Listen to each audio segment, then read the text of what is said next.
Have you ever walked into a room and immediately felt that there was someone who was just different? Not loud, not conspicuous, but when they speak, everyone goes quiet. When they're near, things become calmer. You think, why? What is it about them? And the answer you're about to hear, it's not the one you expect, because most people will think this person is simply that way by nature. Charismatic, special, born with this gift. But the truth is entirely different, and it goes much deeper. This person was not born that way.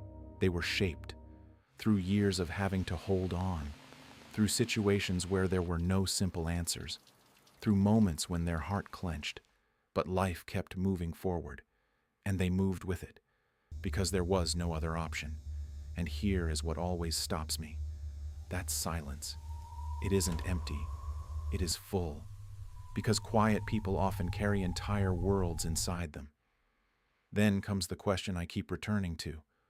What happens to the human mind after it has lived for a long time in a state of tension? After losses, after disappointments, after those moments when you suddenly realize safety is not guaranteed. It's sometimes just a lucky day.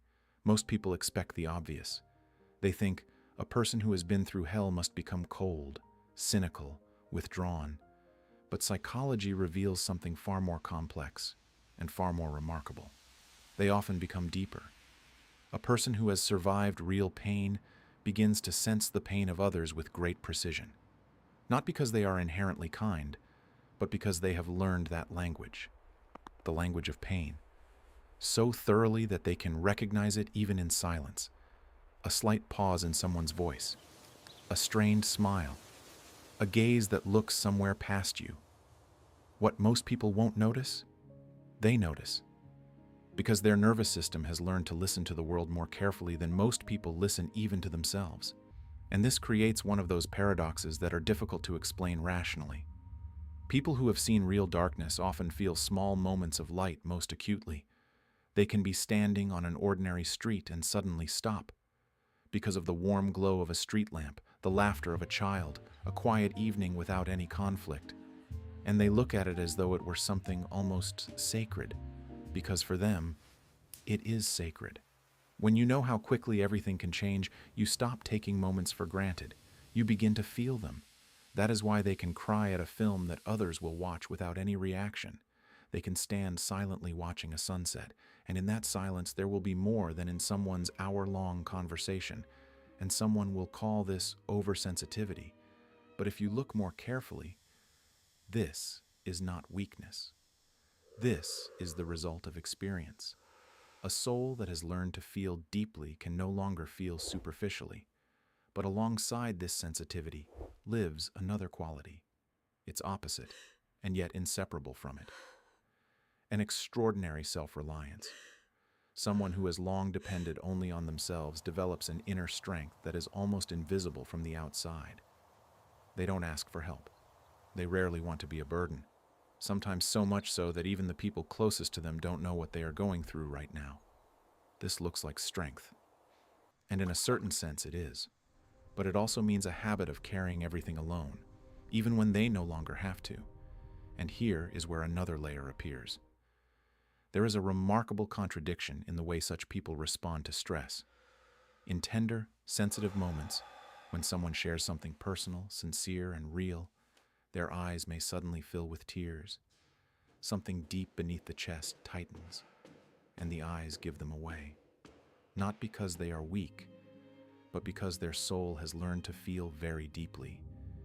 Yet in truly serious, tragic situations, where others are lost or broken, these same people suddenly become extraordinarily composed, calm, effective. They take control of the situation, organize, hold others together. And only later, when it is all over and the tension lifts, do they suddenly feel how exhausted they are, as though the body only then allows itself to collapse. The more frightening the situation, the quieter their mind. This is not coldness, it is adaptation. A sword is sharpened on stone, and a person, unfortunately, is often sharpened by hardship. there is also the irony. That particular dark humor which appears in people who have been through too much. They can joke about things that sound too serious to others, and it seems strange until you understand. This humor is not about indifference, it is armor. When you can laugh at chaos, it loses some of its power over you. Every joke is a small act of resistance, a tiny rebellion against everything that tried to break them. And this brings us to what I call emotional armor. Such people rarely move through the world completely open, not because they are incapable of trust, but because their experience has taught them to be careful. They can be warm, but not immediately, sincere, but not with everyone, devoted, but only after they have determined that it is safe to be close, as though there is an invisible pane of glass between them and the world. They observe, they analyze, they read the atmosphere before they have even entered the room, and only then do they allow themselves to come closer. This is not a character flaw, it is the memory of the body. When the nervous system has long lived under conditions of unpredictability, it begins to search for signals of safety even where danger has long since passed. And even when the storm is long gone, the body remembers the wind for a long time. That is why a person who has lived in survival mode sometimes panics over small things, but remains eerily calm when there is a genuine crisis around them. Because they have already encountered truly big things, they know what it looks like. But beneath all that armor, beneath the irony and the self-sufficiency, beneath the calm and the sensitivity, something else lives. Grief, not necessarily the grief of losing someone. Sometimes it is quieter and more complex. The grief of losing a certain version of oneself. The version that once trusted a little more easily. That did not analyze every pause in conversation. That could simply live without calculating the consequences of every step. How do you mourn someone you used to be? How do you explain to someone that you miss the person you were before all these experiences, before all these losses, disappointments, moments when the ground disappeared from beneath your feet? It is a very difficult feeling, almost impossible to describe. But those who have been through it will understand immediately. And yet, here is what is most astonishing. This grief rarely makes such people weaker. More often it makes them more attentive. They begin to value calm more, because they know the price of chaos, to respect kindness more, because they know what its absence looks like, to notice more readily the people around whom they can finally let their shoulders relax. And they become extraordinarily devoted to exactly those people. Because safety is not a small thing. For someone who has long been without it, it is almost everything. There is an old thought that speaks very precisely. A wound is the place through which the light enters. And people who have been through real pain become remarkable observers of that light. They cherish small things because they know how easily those things can disappear. Their pain becomes a source of wisdom, their vulnerability a source of strength. And a strange paradox closes in on itself. The one who has lived through the most darkness often carries within them the greatest capacity to see the light.